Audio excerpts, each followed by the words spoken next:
And finally made it back to SeaWorld San Antonio.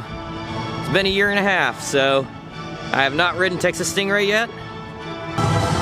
So there was no wait at all to go through the temperature checks or security.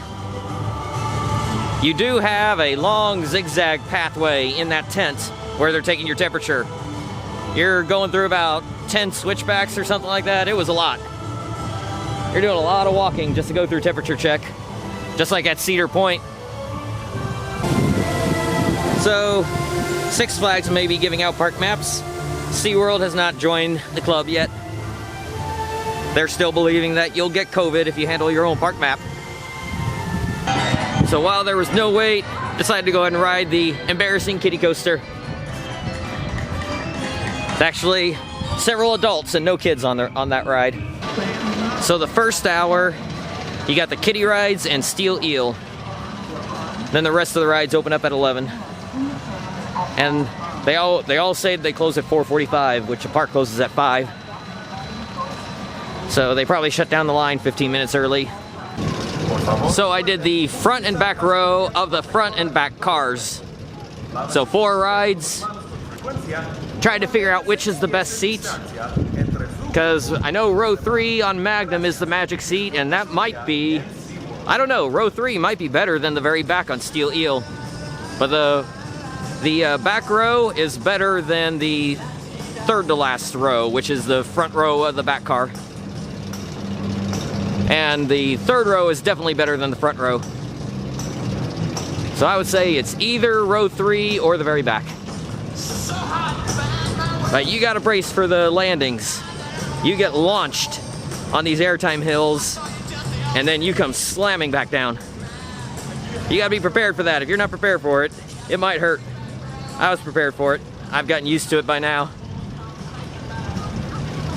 But they're doing a cleaning cycle now. They're doing 1 train, kind of assigned seating. You can definitely request whatever's open though. And every other row, or the middle row of each car is being left empty. So the front and back row of every car is open. And slow operations. I seem to remember it always being slow operations on this, but even slower now. Cleaning cycle will probably take a while. Six Flags seems to be a lot more efficient at getting the cleaning cycles done real quick and getting trains out real quick. And this is the empty train.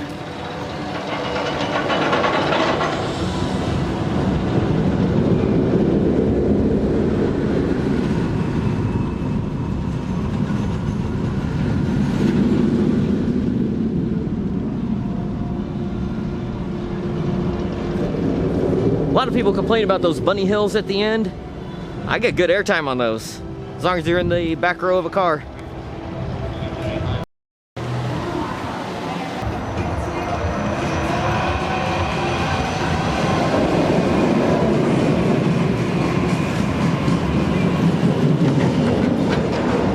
It's a fun ride, but it's not very forceful. There's no airtime. Get a little bit of positive forces, but nothing too extreme. The launches are cool, but they're nothing spectacular. They're definitely family launches, but they're fun.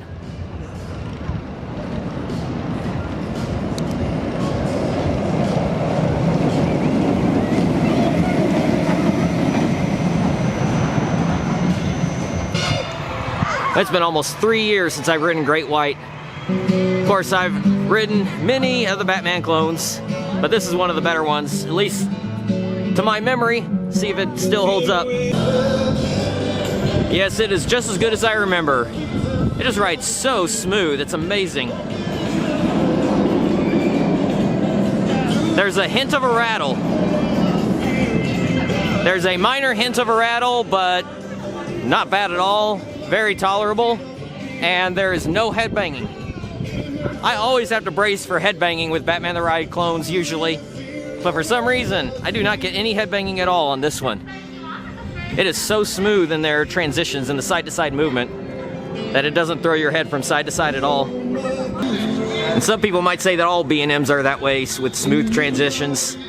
and I would disagree with that.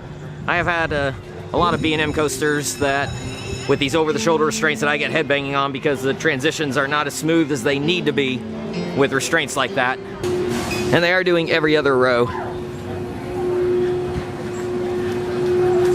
I don't know if I've been to any park that has these inverts where it was doing every other row. Oh yeah, Worlds of Fun did it for a little bit at least.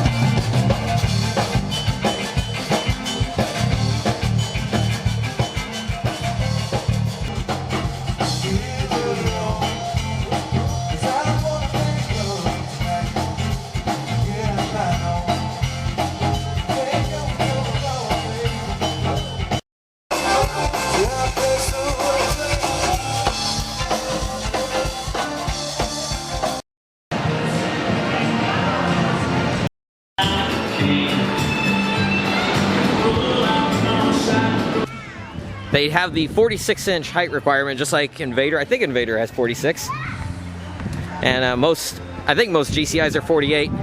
The airtime is decent. It's nothing to the level of the top level GCIs, of course, but it's still pretty good. Is it the best ride in the park? Well, Steel Eel has a stronger airtime, but just that feeling of riding on a wood track, that's just special to me. That makes it my favorite in the park.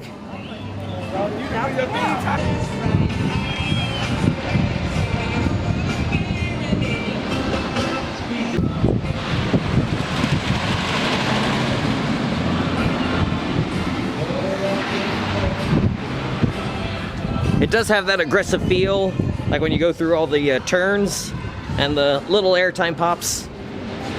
Some of the airtime pops are pretty good.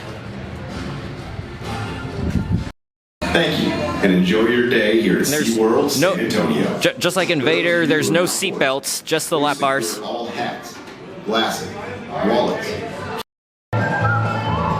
They are leaving every other row empty. They have assigned seating, but you can request whatever you want. I requested back row, 2 of my 3 rides. And if you can get some room, the back row actually gives really good airtime.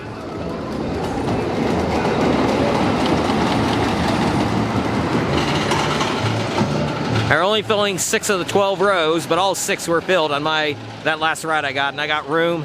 And yeah, I was flying out of my seat. That was good airtime.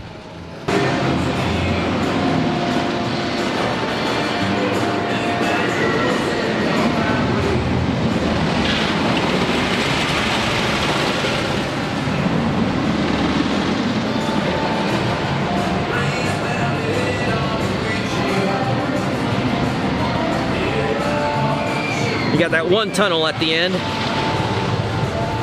Got a couple head choppers along the way too. So 5 rides in about 40 minutes. That last ride was a front row Zen ride.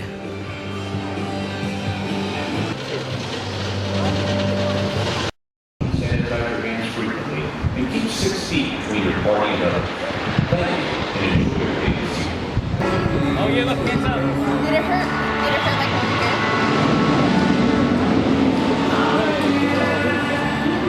over here? My pressure right here because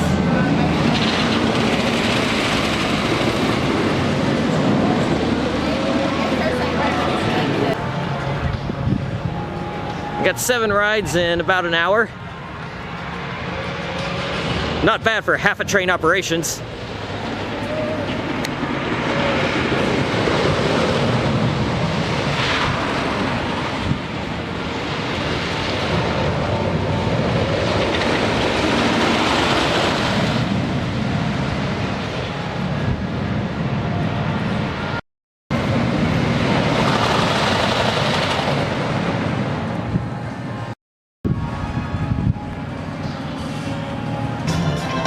And no surprise, Journey to Atlantis is closed.